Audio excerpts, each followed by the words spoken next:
Drones in the Contemporary Urban City, interview with Ole B. Jensen.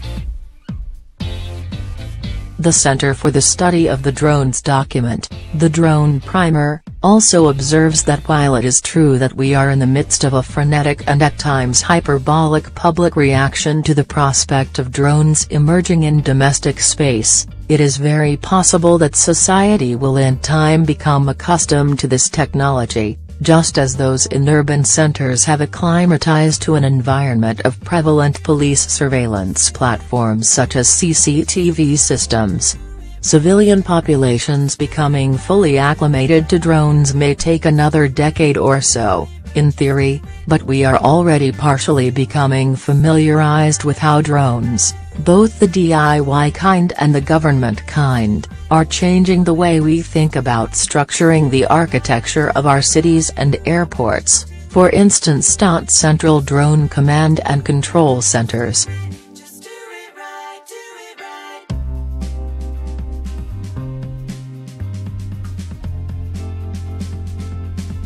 Drone landing pods integrated into skyscrapers. The material infrastructure of the three-dimensional city inscribed with visual clues and routes for drones. All of these ideas may be a reality once drones become further entrenched as mobile technologies into the urban landscape. Graham and Hewitt view drones as fundamentally mobile. Wall and Monahan wrote about how this mobility is frequently placed at the center of attention in how drones are promoted, discourses focusing on the advancements of the operation of these aircrafts, referencing their ability to stay in the air for longer periods of time and function more efficiently all around.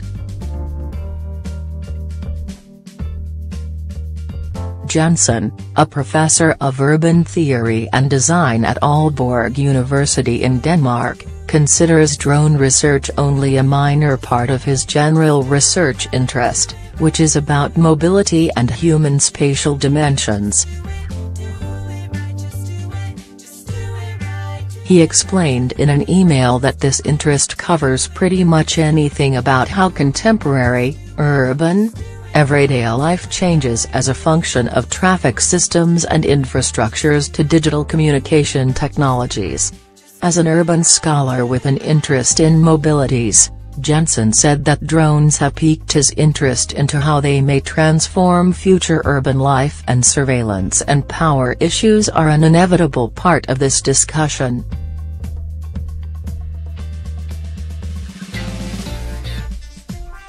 In Drone City Power, Design and Aerial Mobility in the Age of Smart Cities, Jensen asks. As with the advent of any technology, the presence of drones triggers a number of issues. Are drones the future of urban information and surveillance infrastructure? Will drones patrol cities and urban neighborhoods in the future? How will this be controlled and regulated, and what will such mobile surveillance mean for urban life? Will mobile drone surveillance be connected to state agencies, or will private businesses and citizens also be able to apply these technologies? With drones we are facing a highly exible and versatile surveillance technology, which when applied to urban surveillance, and when social recognition software is provided, may become even more contentious, Jensen says. Already, the issue of CCTV systems applying social recognition software begs questions of how one becomes a person of interest and how particular algorithms verify identification and authenticity. Such power technical questions will not become less important or complex with the addition of the FTH dimension of drone surveillance to future urban spaces.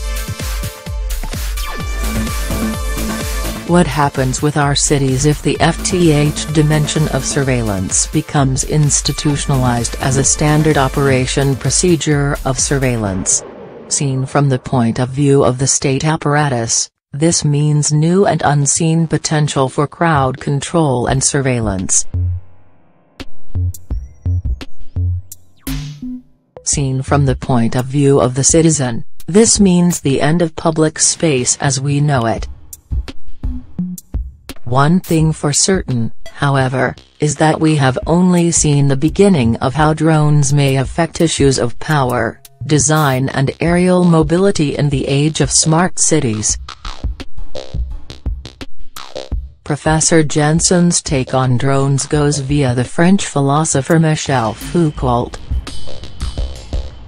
In one of his famous lectures he speaks of how disciplinary systems, technologies, government systems and procedures, and many other means of power historically have been tested as it were in foreign and uncivilized territories only then to bounce back to Western societies, Jensen said. Foucault uses the quite compelling metaphor of a boomerang to describe this mechanism, and you might want to think of the application of the helicopter in Vietnam. This is a surveillance technology tested far away only later to become absorbed into the surveillance technologies in many, dare I say peaceful and but then at least non-military conflict zones, of urban metropolises. His paper entitled New Foucauldian Boomerangs, Drones and Urban Surveillance was the subject of an email interview I conducted with him. Interview with Professor Olabi Jensen. Newsbud, is there a particular example of technologies migrating from warfare and military to urban policing which troubles or concerns you more than others? Jensen: No, not really. I think most of the high-tech warfare technologies are pretty scary when applied in urban contexts. However, we are of course also appreciating some of the migrating technologies. Try to imagine contemporary urban wayfinding and navigation without GPS. The thing that is worrying is the increasing migration of the violent and anti-democratic applications of military technology into non-combat zones, urban or elsewhere. The migration of these technologies are not only related to new power geometries and undemocratic practices. They are also contributing to the naturalization of these technologies. This is for example the case with GPS tracking which any kid with a smartphone utilizes on a daily basis. Having said so, I am personally even more concerned about the biometric surveillance technologies whose reach into the very intimate and embodied zones of human existence raises grounds for serious concern. Newsbud: In 100 years, do you think we will see a surveillance panopticon in major metropolises? Jensen: In many respects we already have a form of surveillance panopticism in our cities. Algorithms and software are surveilling us as we speak, and computer vision, facial recognition and pervasive biometrics are already a reality. So the outlook for the next 100 years defies my imagination. Suffice to say that unless something very dramatic happens, we are on a trajectory of increased surveillance by all sorts of technologies. Newsbud: You mentioned terms like human subjects, crowd control, modified behavior, and violent dehumanization and non-differentiation and blurred notions of peaceful versus conflict zones.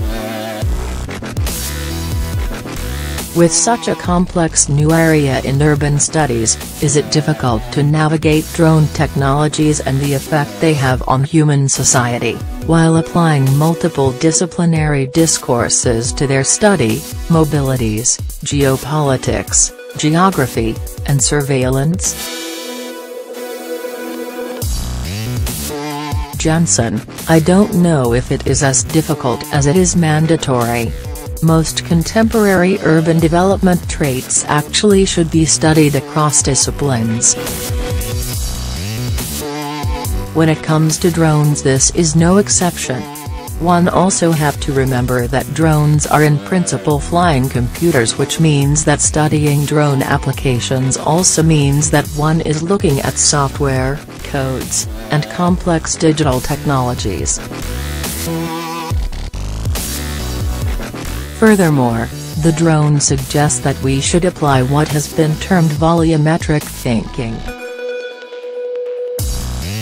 In other words, we need to contemplate the three-dimensionality of urban spaces as the presence of the drone makes us explore the voids and volumes between buildings and not just the flat, horizontal surfaces of roads and plazas.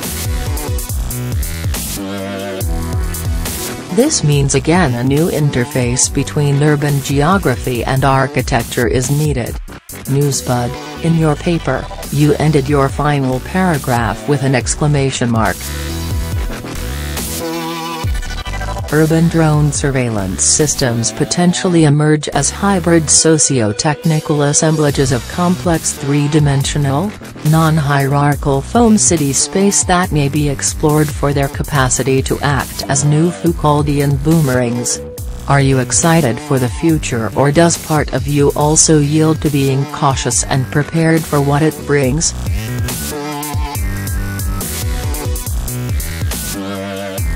Jensen, if you read my paper as an expression of positive excitement on behalf of drone surveillance, I need to explain myself for sure. In the paper I am trying to exercise the needed academic distance to create the analysis, but as a citizen I am deeply worried and not at all excited about the prospects of a future with urban drone surveillance. Having said so, I do feel that drones are fascinating technological artifacts. That does not mean, however, that I am normatively appreciative when they are applied to comprehensive surveillance of public spaces in cities. Just because we study things and find them fascinating does not mean we are normatively appreciative of them. Newsbud, how would you guide the advancement of drones if, let's say, tomorrow, you automatically became the acting president and chief decision-maker of every military and civilian corporation in the world? Jensen, an interesting question. I often exercise the what-if and question on my own students. In accordance with my personal beliefs, I would be very, very concerned if the omnipotent decision power that you describe should reside with one person, that being me or anyone else for that matter. However, I take it that you are suggesting what I would do if I had any real influence on drones in cities. I don't think I could imagine to rule out their presences totally, since there are good and justifiable reasons to apply drone surveillance. However, the rules of engagement would have to be very strict and under some form of public control and accountability. How such a system should look is beyond my capabilities to explain in detail, but I would definitely be concerned if drone surveillance becomes the order of the day, and I actually think they might be. Newsbud, what attracts you to the study of mobility and human spatial dimensions? Because you focus on urban architecture, communications, cities as artifacts, infrastructures, and so forth. Do you find yourself missing the natural aspects? Or does nature, forests, oceans, animals, and the universe also trickle into your life's work?